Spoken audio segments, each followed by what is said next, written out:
অসাধারণ একটি গল্প ভালো লাগলে চ্যানেলটি সাবস্ক্রাইব করবেন প্লিজ।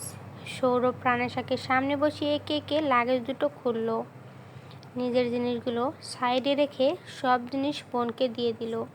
প্রাণেশা জিজ্ঞাসা সুরে বলল, ভাইয়া তখন যে বললে আমার জন্য কিচ্ছু আনবে না, তাহলে এগুলো কি? মিথ্যে বললে কেন তখন? সৌরভ হেসে বলল, এগুলো কি তোর জন্য এনেছি? এগুলো এনেছি প্রাণেশার জন্য। প্রাণেশা আপাতত জিনিসগুলো রেখে বলল, ভাইয়া এসব জিনিস পরে, আগে খাবে চলো, আমি রান্না করেছি। সৌরভ নাক ছিটকে বলল, স্যার তুই রান্না করেছিস? লবণ দিয়েছিস ঠিক মতো, নাকি ঝাল বেশি দিয়েছিস নাকি? প্রাণেশার চোখ পাকিয়ে তাকিয়ে রইল। সৌরভ ফিসেল হেসে প্রাণেশার মাথায় হাত রেখে বলল, চল চল, খিদে পেয়েছে, দেখি আমাদের বাড়ির রাঁধুনি কেমন রেঁধেছে। প্রাণেশা সৌরভের মন গড়া প্রশংসা মেনে নিয়ে ওকে নিয়ে নিচে এসে ডাইনিং টেবিলে বসালো। একই সাথে প্রাণেশা আরশাদ খানকেও ডেকে খাবার টেবিলে বসালো। সৌরভ সোজা খাওয়ার মনোযোগ দিল। রান্না তো ভালোই হয়েছে।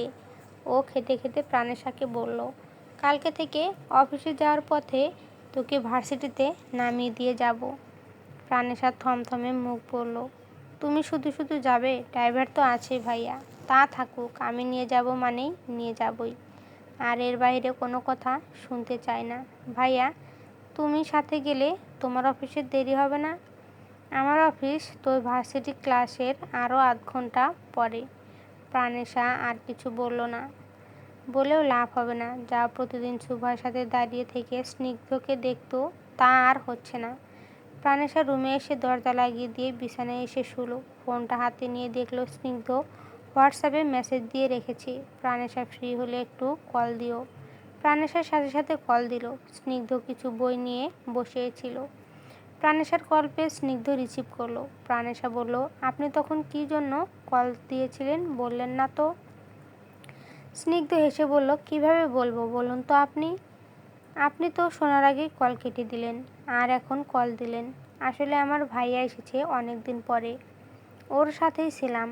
আজকে কি এর জন্যই ভার্সিটিতে আসনি? ভাইয়াকে আনতে গিয়েছিলাম। কালকে যাব ইনশাআল্লাহ। ওহ, আপনি আসবেন কালকে? প্রাণেশা স্নিগ্ধর সাথে কথা বলে বেশ আনন্দিত হয়ে বিছানায় এসে বসলো। স্নিগ্ধের একখানা ছবি দেখে মুচকি মুচকি হেসে মনে মনে বলল, আপনাকে এত ভালো লাগে কেন? এই বলে প্রাণেশা মুখ ঢাকলো। নিজেই লজ্জা পেয়ে শুয়ে পড়ল। অবশেষে স্নিগ্ধকে নিয়ে ভাবতে ভাবতে প্রেমে পড়ে গেল। তবে এও ভেবে রেখেছে আগে বলবে না ভালোবাসি, দেখবে তার মনেও কোনো ফিলিংস আছে কি না। এর থেকেও বড় বিষয় সেই ওয়ালেটের ছবিটা। এর রহস্য বের করার মিশনটা কালকে থেকেই শুরু করবে প্রাণেশা। সকাল হতেই প্রাণেশা একাই খানবাড়ি মাতিয়ে রেখেছে, কেননা ওর ঘুম থেকে উঠতে একটু লেট হয়েছে। অন্যদিকে সৌরভ রেডি হয়ে ব্রেকফাস্ট করতে বসে পড়েছে। কোনো কাজের ক্ষেত্রে সে আবার টাইম মেনটেন করে চলে, আর প্রাণেশা তাড়াতাড়ি রেডি হচ্ছে। দেরি হলে আবার সমস্যা। সৌরভ কোনো কিছুতেই দেরি হওয়া পছন্দ করে না। প্রাণেশার একটু দেরি হলো। সৌরভ আজকে কিছু বলল না, চুপচাপ খেয়ে প্রাণেশাকে নিয়ে রওনা হলো। ভার্সিটির সামনে এসে প্রাণেশাকে বলল, ফোন আছে সাথে তোর? ঠিক আছে, যা, ছুটি হওয়ার আধ ঘন্টা আগে মেসেজ দিবি। প্রাণেশা তড়িৎ হয়ে জিজ্ঞেস করলো, কেন ভাইয়া? নিতে আসবো তোকে। প্রাণেশা মনটা খারাপ করে বলল, তুমি কাজ রেখে আসবে? এর থেকে ড্রাইভারকে বলো নিয়ে যেতে। সৌরভ গম্ভীর গলায় বলল, না, আমি নিতে আসবো। আর আমার তোর থেকে কোনো বড় কাজ চোখে পড়ে না। এখন যা। প্রাণেশা চলে গেল। ভেবেছিল তো সৌরভ শুধু দিতেই যাবে, কিন্তু এই ছেলের মাথায় এ চিন্তা কোথা থেকে এলো আল্লাহই ভালো জানে। প্রাণেশা যেতে যেতে সামনে পড়ল শুভা। বুকে হাত গুঁজে ঠায় দাঁড়িয়ে আছে, খুব রেগে আছে প্রাণেশার উপরে। কালকে সারাদিন কথা বলেনি, আবার সকালে ছোট্ট করে মেসেজ দিয়েছিল। আর সব রাগ ঝাড়বে, তারপর কথা বলবে। প্রাণেশা শুভার সামনে আরও সামনে গিয়ে হেসে দিল, বলল, সরি সরি, এতগুলো সরি। আসলে ভাইয়া এসেছে কালকে, সারাদিন সেই ব্যস্তই ছিলাম। জানিস তো, একটা মাত্র ভাই আমার। শুভাকে কিছু বলার সুযোগ না দিয়ে প্রাণেশা ব্যাগ থেকে দুটো চকলেট বের করলো, শুভার দিকে এগিয়ে দিয়ে বলল, আবারও সরি, নে মিষ্টি মুখ কর। শুভা আর রাগ করে থাকতে পারল না, সেও হাসলো। প্রাণেশা বলল, আর তোর জন্য একটা গিফট আছে। শুভা কপাল ভাঁজ করে বলল, কিসের গিফট রে? বিকেলেই দেখতে পারবি গিফটটা, ড্রাইভার আঙ্কেল দিয়ে আসবে। ও ঠিক আছে। প্রাণেশাদের ভার্সিটি ছুটি হলো। স্নিগ্ধ আগে গেটের বাইরে এসে দাঁড়িয়ে আছে, কেননা প্রাণেশার থেকে সকালে শুনেছিল ওকে নাকি এখন থেকে ওর ভাই নিতে আসবে। স্নিগ্ধর চিন্তার শেষ নেই। সবে মাত্র এই মেয়ে একটু একটু কথা বলছে, ভালোবাসে। ও এই মেয়েকে কবে ভালোবাসার কথা বলবে, আর কবে বা প্রাণেশা নিজে বলবে। আবার রিলেশনের কথা প্রাণেশার বাসায় বলা, এরপরে প্রাণেশার বাবা ভাইকে মানিয়ে নেওয়া, আরও কত কিছু। ইচ্ছে করলে স্নিগ্ধ এখনই প্রাণেশার বাবা ভাইকে বলতে পারে, কিন্তু প্রাণেশাকেও তো সময় দিতে হবে। ও স্নিগ্ধর ভালোবাসা বুঝতে পেরে নিজেও ভালোবাসবে, তারপরে কিনা সম্পর্ক ভালো থাকবে। স্নিগ্ধ শ্বাস ছেড়ে বিড়বিড় করে বলল, ইনশাআল্লাহ সব হবে। দেখতে দেখতে সব স্টুডেন্টের মাঝে প্রাণেশা এলো শুভার সাথে। স্নিগ্ধ মন ভরে দেখল, ওর মুখে মিষ্টি মিষ্টি হাসিও ছিল। এদিকে সৌরভ ওর বন্ধু হামিমের সাথে দেখা করতে ভিতরে ঢুকেছিল। এখন প্রাণেশা ওর ভাইয়ের গাড়ির সামনে দাঁড়িয়ে আছে। স্নিগ্ধ আর শুভা ওদের গাড়িতে বসে আছে। প্রাণেশাদের যাওয়ার পরেই ওরা যাবে। সৌরভ ভার্সিটির ভেতর থেকে বের হলো, সাথে হামিম ছিল। সৌরভ হামিমকে সাথে নিয়ে এসে প্রাণেশার সাথে পরিচয় করিয়ে দিল। হামিম সৌরভকে বলল, এটা তোর বোন, আগে বলবি না? ওকে ক্লাসেই দেখেছি, কিন্তু জানতাম না এটা তোর বোন। তুই কোনো চিন্তা করিস না ভাই, তোর বোনের এখানে কোনো অসুবিধা হবে না। আর প্রাণেশা, তোমার কোনো প্রবলেম হলে আমাকে জানিও। প্রাণেশা হালকা হেসে মাথা নাড়ল। কথা বলা শেষে সৌরভ হামিমের সাথে হাত মিলিয়ে গাড়িতে উঠল। প্রাণেশা স্নিগ্ধর দিকে তাকিয়ে গাড়িতে উঠল। প্রাণেশার মন বলছে, ইস, একটু যদি সামনে থেকে তাকে দেখতে পেতাম। বিকেলে প্রাণেশা স্নিগ্ধকে কল করলো। স্নিগ্ধ ওর বাবার সাথে কথা বলে ব্যস্ত, কলটা কেটে দিল। প্রাণেশা আর কল দিল না। সাইদ রেজা চৌধুরী বললেন, কল এলে ধরলে না কেন?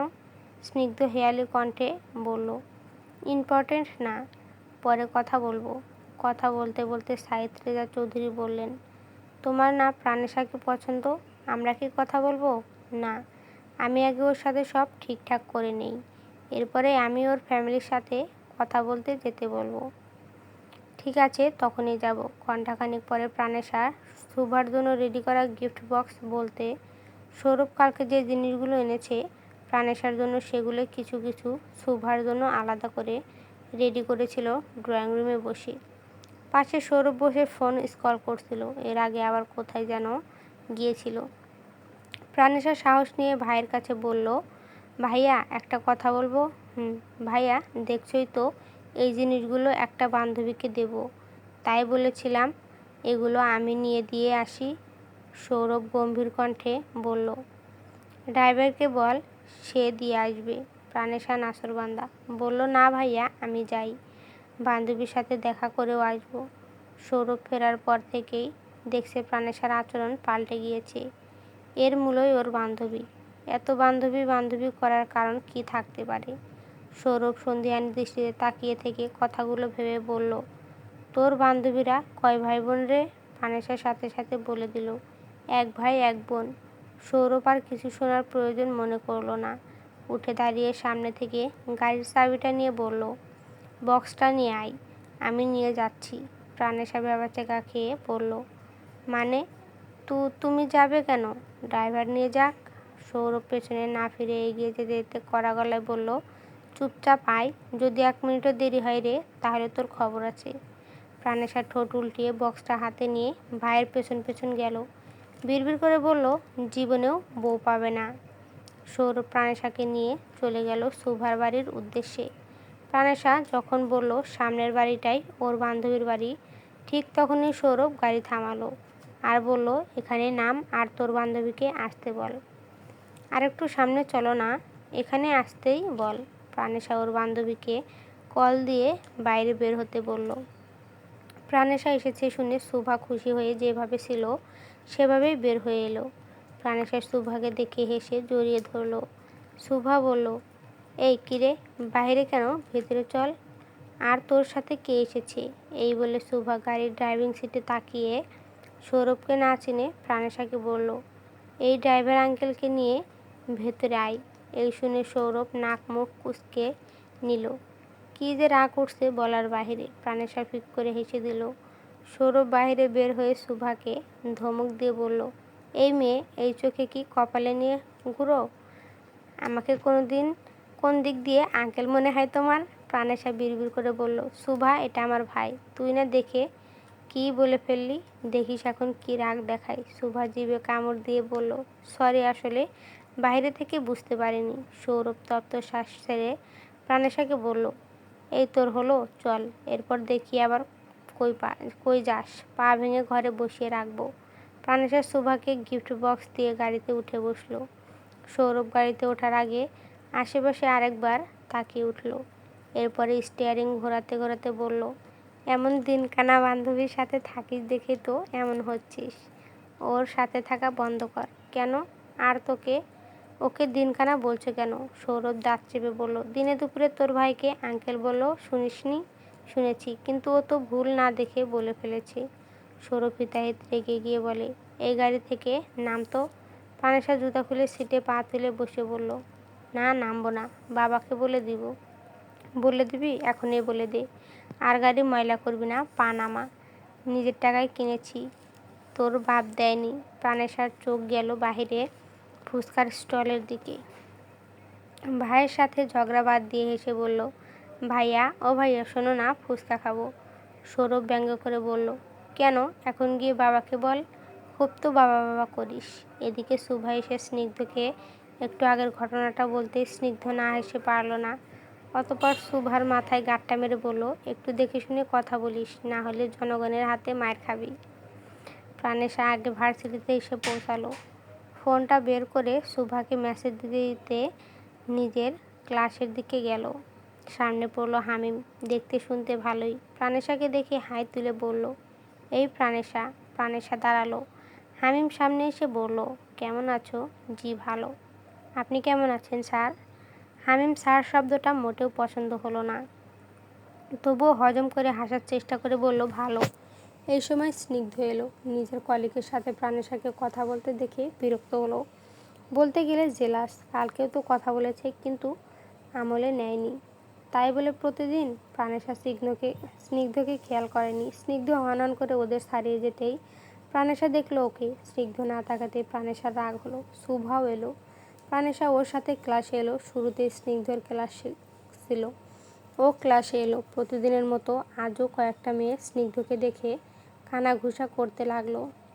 অবশ্য হ্যান্ডসাম কিনা তার ওপরে এত ফিটফাট হয়ে আসবে।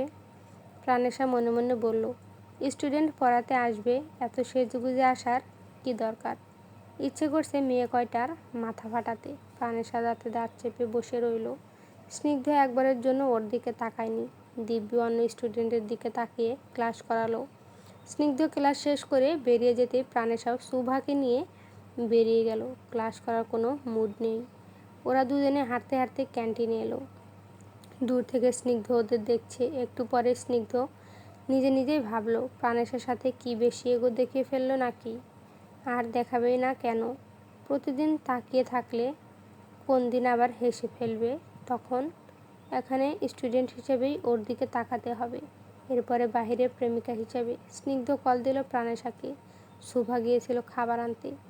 সেই পাখে প্রাণেশা কল রিসিভ করলো। স্নিগ্ধ গভীর কণ্ঠে বলল, ক্লাস বাদ দিয়ে ঘুরছো কেন? এমনি। ক্লাসে এসো। ইচ্ছে করছে না। স্নিগ্ধ শ্বাস ছেড়ে শুধালো, ধরো আমাদের জীবনে এমন সময় আসে যখন তোমার একটা কাজ করতে নিজেরই ভালো লাগবে না, কিন্তু সেই কাজটা তুমি করলে অপর একজনের অনেক ভালো লাগবে। ঠিক তেমনি তুমি এলে আমার ভালো লাগবে। প্রাণেশা নিরেট হয়ে ভাবলো স্নিগ্ধের কথা। মুচকি হেসে কলটা কেটে দিয়ে উঠে দাঁড়ালো। শুভা হাই তুলে প্রাণেশাকে ডাকলো, এই প্রাণেশা, এদিকে আয়। কী খাবি বলে যা। ফিরে আয়। খাবো না। কেন? প্রাণেশা শুভার হাত ধরে টেনে নিয়ে হাঁটা দিল নিজেদের ডিপার্টমেন্টে।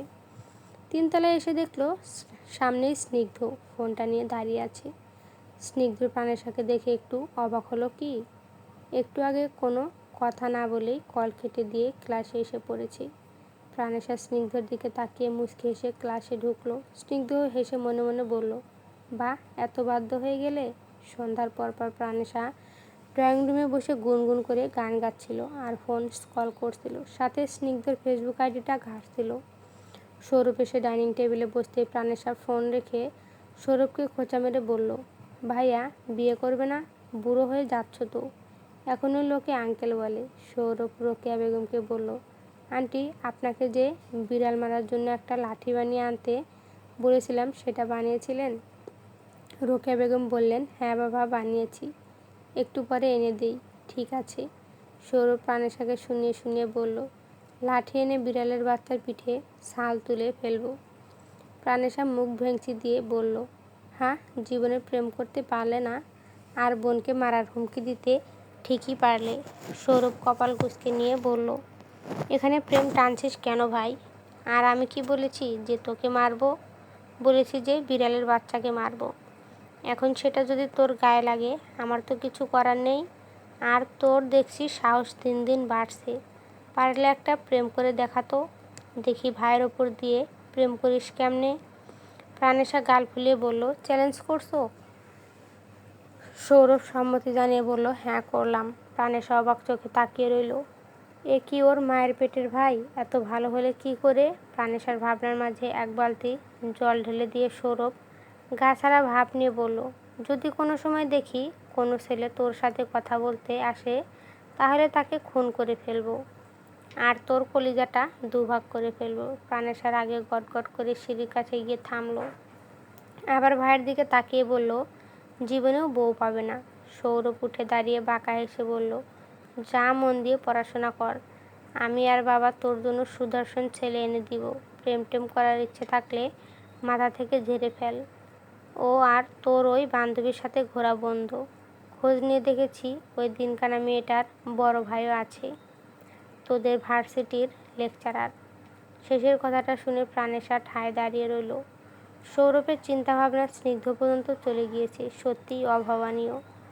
প্রাণেশা মনটা খারাপ করে রুমে এলো। ঘণ্টাখানিক বাদে প্রাণেশা সেই মন খারাপ নিয়ে একটা টেক্সট স্টোরি দিল। সেখানে শয়তানি করে লিখল, মন ভালো নেই, ফুল পেলে ভালো হতো। মিনিট পাঁচেক পরে শুভা মেসেজ দিল, কিরে কী হয়েছে, মন ভালো নেই কেন, কী ফুল চাস? প্রাণেশার এত বর্ণনা করে বলারও মুড হচ্ছে না। ছোট্ট করে লিখল, কালকে বলবো দোস্ত। শুভা লিখল, কী ফুল চাস বললি না তো? গোলাপ। প্রাণেশা ফোনটা সুইচ অফ করে পাশে রেখে দিল। এদিকে এখন শুভা হয়ে স্নিগ্ধ মেসেজ দিয়েছে প্রাণেশাকে। অতঃপর স্নিগ্ধ শুভাকে ফোন দিয়ে বের হতে যেতেই নিলে শুভা জিজ্ঞেস করলো, কোথায় যাচ্ছ ভাইয়া? স্নিগ্ধ বলল, তোর ভাবির মন ভালো নেই, ফুল দিয়ে মন ভালো করে আসি। রাত 12টা। প্রাণেশা গভীর ঘুমে তলিয়ে। হঠাৎ ব্যালকনিতে কিছু একটা শব্দ হতেই ও ধরফরিয়ে উঠে বসল। মনে হচ্ছে কেউ পাথর ছুঁড়ে মারছে। প্রাণেশা একটু ভয়ে ভয়ে ব্যালকনিটা খুলল। ব্যালকনি থেকে সোজা নিচে তাকিয়ে দেখলো স্নিগ্ধ দাঁড়িয়ে আছে। মাঝরাতে স্নিগ্ধকে ব্যালকনির নিচে দাঁড়িয়ে থাকতে দেখে ভূত দেখার মতো চমকে উঠল প্রাণেশা। মনে হলো যেন স্বপ্ন দেখছে। প্রাণেশা আফসোস শুরু করলো। স্নিগ্ধ হাত উঁচু করে হাই দিল। প্রাণেশা কথা বলতে গিয়ে চুপ হয়ে গেল। এখন কিছু বলতে গেলে সবাই জেগে যাবে। ও হাত দিয়ে ইশারা করে বোঝালো, আপনি এখানে কেন? স্নিগ্ধ হাতে থাকা একগুচ্ছ গোলাপ দেখালো। প্রাণেশা কিছু বলতেও পারছে না। ব্যালকনি থেকে বেরিয়ে রুমে এসে স্নিগ্ধকে কল দিল। কল রিসিভ হতে ও অস্থির কণ্ঠে বলল, আপনি এত রাতে এখানে কেন? তোমার জন্য ফুল এনেছি। স্টোরিতে লিখেছো ফুল চাও আর শোভাকে বললে গোলাপ ফুলের কথা, তাই তো নিয়ে এলাম। প্রাণেশা অবাক হলো বই কি, থমথমে মুখে জিজ্ঞেস করলো, আপনি লিখলাম আর আপনি ফুল নিয়ে চলে আসবেন এত রাতে? এর আগেই এনে দিতাম, এসেও ছিলাম, দারোয়ান ছিল, আবার তোমার ভাইও বাইরে ঘোরাফেরা করছিল, তাই চলে গিয়েছিলাম। তাহলে এখন কেন এলেন? এখন ভাইয়া জেগে গেলে কি হবে ভেবে দেখেছেন? আপনি চলে যান, না হলে কেউ উঠে গেলে আপনাকে দেখে নিলে কি হবে তখন? ভাইয়া এমনিই রাগী। এর মাঝে তার বোনের জন্য ফুল এনেছেন। স্নিগ্ধ শ্বাস ছেড়ে বাচ্চাদের মতো করে বলল, তাহলে ফুল কি করব? তোমার জন্য যে নিয়ে এলাম।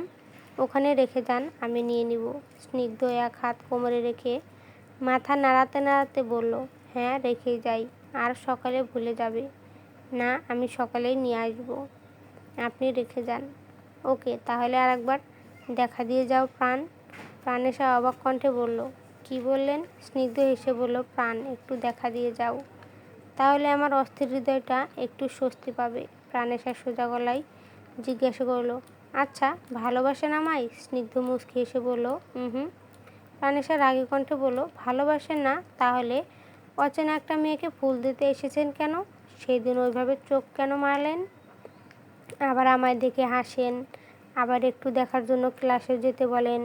স্নিগ্ধ হেসে বলল, তুমি আমার স্টুডেন্ট, তাই এরকম করি। সব স্টুডেন্টের সাথেই তো এরকম করেন না, তাহলে আমার সাথে কেন? স্নিগ্ধ শুধানো গলায় বলল, তুমি একটু স্পেশাল স্টুডেন্ট, বুঝেছো শোনা? অনেক অনেক স্পেশাল। এখন ফুলগুলো রেখে যাচ্ছি, নিয়ে যেও। হঠাৎ স্নিগ্ধ কারোর এদিকে আসার শব্দ পেয়ে একটু আড়ালে গেল। এরপরে বাগানের দোলনায় এসে ফুলগুলো রেখে দেওয়াল টপকে চলে গেল। ও একা আসেনি, সাথে ওর চাচাতো ভাই সিয়ামকেও নিয়ে এসেছিল। প্রাণেশা সকাল সকাল ঘুম থেকে উঠে ফ্রেশ হয়ে বের হলো। রোকেয়া বেগম ব্রেকফাস্ট বানাচ্ছে। প্রাণেশা তার সাথে টুকটাক কথা বলে সদর দরজাটা খুলে বাইরে গেল। বাগানের দোলনার উপরে একগুচ্ছ গোলাপ পেয়ে খুশিতে হাতে নিল। নাকের কাছে ফুলগুলো নিয়ে স্মেল নিতে নিতে বাড়ির ভেতরে ঢুকলো। সিঁড়ি দিয়ে নামছিল সৌরভ। প্রাণেশার হাতে ফুল দেখে আর ওর দ্বিগুণ খুশি হওয়া দেখে সৌরভ সন্দেহ করলো। এগিয়ে এসে গম্ভীর কণ্ঠে বলল, ফুল কই পেলি তুই? প্রাণেশা দমে না গিয়ে হেয়ালি করে বলল, এত সকালে ফুল কই পাবো? বাগানে দেখলাম, এগুলো মনে হয় কেউ রেখে গিয়েছে, তাই নিয়ে এলাম। বাগানে দেখবি আর নিয়ে আসবি? আমাকে বলতি, এনে দিতাম। যা, এগুলো যেখানে রাখা ছিল সেখানে রেখে আয়। অন্যের ফুল নিতে হবে না, একটু পরে এনে দিব। প্রাণেশা সিঁড়ির কাছে গিয়ে উপরে যেতে যেতে বলল, এগুলো আমি রেখে আসবো না, অনেক পছন্দ হয়েছে। বড় অবাক হলো সৌরভ। রাগী কণ্ঠে বলল, দিন দিন এমন হচ্ছিস কেন? ফুল কি আর দেশে নেই? প্রাণেশা উত্তর দিল না, তাকিয়ে থেকে উপরে চলে গেল। সৌরভ তপ্ত শ্বাস ছেড়ে সোফায় বসলো। আরশাদ খানও এসে বসলেন। সৌরভ গভীরভাবে ভাবছে, হুট করে প্রাণেশার আচরণ পাল্টে যাওয়ার কারণ কি। আরশাদ খান সৌরভকে জিজ্ঞাসা করলেন, কি হয়েছে, টেন্স লাগছে কেন? সৌরভ গম্ভীর কণ্ঠে বলল, এসএসসি থেকে দেখছি প্রাণেশার আচরণ কেমন পাল্টে গিয়েছে। আরশাদ খান বললেন, বাচ্চা মানুষ তো, এক এক সময় এক এক মুড সুইং হয়। সৌরভ কথাটা আমলে নিল না। মুড সুইং হলে ও এমন করতো না। আজকেও সৌরভ প্রাণেশাকে ভার্সিটিতে নামিয়ে দিয়ে অফিসে চলে গেল। প্রাণেশা যেতে যেতে হঠাৎ বুঝতে পারলো ওর পাশাপাশি কেউ একজন যাচ্ছে। পাশে তাকিয়ে দেখলো স্নিগ্ধ যাচ্ছে। প্রাণেশা বলল, ভালো আছেন স্যার? স্নিগ্ধ হালকা এসে বলল, তুমি? ভালো নেই স্যার। স্নিগ্ধ কপাল কুঁচকে জিজ্ঞেস করলো, কেন? প্রাণেশা শয়তানি করে বলল, স্যার জানেন, আপনাকে ছাড়া মন ভালো থাকে না। স্নিগ্ধ প্রাণেশার দিকে তাকিয়ে হেসে বলল, এখানে আমি আপনার স্যার আর আপনি অ্যান স্টুডেন্ট। দেন আর এরপরে থেকে এরকম কোনো অপ্রাসঙ্গিক কথা বলবেন না। প্রাণেশা একটু করে মুখ ভেঙচি দিয়ে বললেন, জান, বলবো না। আর আপনার সাথে বড়সড় একটা বিচার আছে। স্নিগ্ধ পকেটে হাত গুজে বলল, পরে শুনবো ম্যাডাম, ক্লাসে যান। প্রাণেশা রাগ করে ক্লাসে চলে গেল। আর স্নিগ্ধ নিজে হাসছে। হামিম এসে দাঁড়ালো। দুজনের প্রায় সমবয়সী। বাইরে তুই তুকারি করে কথা বললেও এখানে আপনি করেই বলে। হামিম স্নিগ্ধকে বলল, কী ব্যাপার, স্যারের মন আজকাল দেখি খুব ভালো থাকে, প্রেমে টেমে পড়ে গেলেন নাকি? স্নিগ্ধ হেসে বলল, ওই চলছে আর কি। আপনার কি খবর, বিয়ে করবেন না? করব ভাবছি। ও, তাহলে মেয়ে দেখবে ও নাকি? হামিম হেসে বলল, একজনকে ভালো লাগে, দেখি সে কি বলে। ভালোই তাহলে। হামিম এগিয়ে এসে আস্তে করে বলল, আপনার কি অবস্থা সেটা বলুন। দেখে তো মনে হচ্ছে প্রেমে পড়েছেন। স্নিগ্ধ এসে গভীর গলায় বলল, ভয়ানক এক প্রেমে পড়েছি, যেখান থেকে বের হয়ে আসা অসম্ভব। সন্ধ্যার দিকে সৌরভ বাড়ি ফিরল। বিকেলে এক বন্ধুর সাথে শপিংয়ে গিয়েছিল। এত ঘোরাফেরা করে মাত্র 2টি টি শার্ট কিনেছে। প্রাণেশার ড্রয়িং রুমে বসে টিভি দেখছিল। সৌরভ বাড়িতে ঢুকে সিঁড়ি বেয়ে উপরে চলে গেল। শপিং ব্যাগগুলো রেখে ও ফ্রেশ হতে ঢুকলো। এদিকে প্রাণেশা ওর রুমে ঢুকে সেই ব্যাগগুলো খুলল। ওখান থেকে একটা টি শার্ট পছন্দ হলো। সাথে সাথে সেটা নিয়ে রুমে চলে গেল। সৌরভ রুমে এসে ব্যাগগুলো সোফায় রেখে বিছানায় একটু শুলো। একটু পরে প্রাণেশা সেই টি শার্ট আর তার সাথে একটু ঢোলা প্লাজো পরেছে, কালো রঙের। আর গলায় চেরি কাপড়ের ওড়না। ও রুমে থেকে বেরিয়ে ড্রয়িং রুমে এলো। রোকেয়া বেগমের রান্না শেষ। প্রাণেশা রোকেয়া বেগমের কাছে গিয়ে বলল, আন্টি দেখো তো কেমন লাগছে আমাকে। রোকেয়া বেগম হেসে বললেন, অনেক সুন্দর লাগছে মা। প্রাণেশা হেসে হেসে কথা বলছিল। সৌরভ ফোনে কথা বলতে বলতে এলো ড্রয়িং রুমে। হঠাৎ করে চোখ আটকে যায় প্রাণেশার পরা টি শার্ট দেখে। একটু চেনা চেনাই লাগছে সৌরভের কাছে, মনে হচ্ছে শার্টটা কোথাও দেখেছে। তৎক্ষণাৎ মাথায় স্মরণ হলো, এই টি শার্ট তো একটু আগেই কিনে নিয়ে এসেছে, আর এর মধ্যেই এই বিড়ালের বাচ্চার পড়াও শেষ। সৌরভ কলটা কেটে দিয়ে প্রাণেশার কাছে এসে বলল, তুই এই শার্টটা কোথায় পেলি? প্রাণেশা ফিসলে হেসে বলল, কোথায় আবার পাবো? এটা তুমি আমাকে গিফট করলে না? আসলে তুমি না বললে কি হবে, আমি তোমার মনের কথা বুঝি ভাইয়া। আসলে ভাই তো বুঝতে তো হবেই। সৌরভ রেগে গিয়ে বলল, একটুও পরিনি শার্টটা, এর আগেই নিয়ে নিলি? প্রাণেশা গাছাটা ভাব নিয়ে বলল, এ আর নতুন কি, 2 দিন পরে দিয়ে দিব। খুব তো বলিস দিয়ে দিবি, কই একটাও তো আমার কাছে আসে না। এরপর থেকে শার্ট না পরবো পাঞ্জাবি পরবো। প্রাণেশা কুটিল হাসলো। সৌরভ বলল, তোর ঘাড়ের পেছনে ট্যাগটাও তো খুলিসনি, গাধা কোথাকার। প্রাণেশা টি শার্টের ট্যাগ খুলতে খুলতে মনে মনে বলল, এই বাড়িতে থাকলে তোমার শার্টগুলো আমিই নেব, আবার শ্বশুরবাড়ি গেলেও জামাইয়েরটাও পরবো, বিশেষ করে সুভার ভাইয়ের সবগুলো শার্টই আমার হবে। ভাবতে ভাবতে প্রাণেশা নিজে নিজেই হেসে উঠল। এরম মাঝে ড্রয়িং রুমে আরশাদ খান এলেন। সৌরভকে ডেকে সোফায় বসতে বললেন, খুব জরুরি কথা বলবেন। আবার বাইরে থেকে দারোয়ান এলেন। আরশাদ খান আর সৌরভের সামনে দাঁড়ালেন। সৌরভ তাকে বলল, আঙ্কেল কিছু বলবেন? দারোয়ান বলল, সৌরভ, কালকে মনে হলো যে কেউ মধ্যরাতে দেওয়াল টপকে ওপাশে গেল। সৌরভ ভাবুক গলায় বলল, বলেন কি আঙ্কেল, সিসি ক্যামেরার ফুটেজ চেক করেননি? উত্তরে দারোয়ান বলল, চেক করেছি, কিন্তু ছেলেটার মুখে মাস্ক পরেছিল। এই শুনে প্রাণেশা হাঁপ ছাড়ল। এখন এসব বিষয় আমলে না নিয়ে খুশি মনে সিঁড়ি বেয়ে উপরে গেল। এর থেকেও বড় খুশির ব্যাপার হলো, কালকে প্রাণেশা স্নিগ্ধের সাথে ঘুরতে যাবে। চলবে? নেক্সট পার্টের জন্য কমেন্ট করবেন প্লিজ।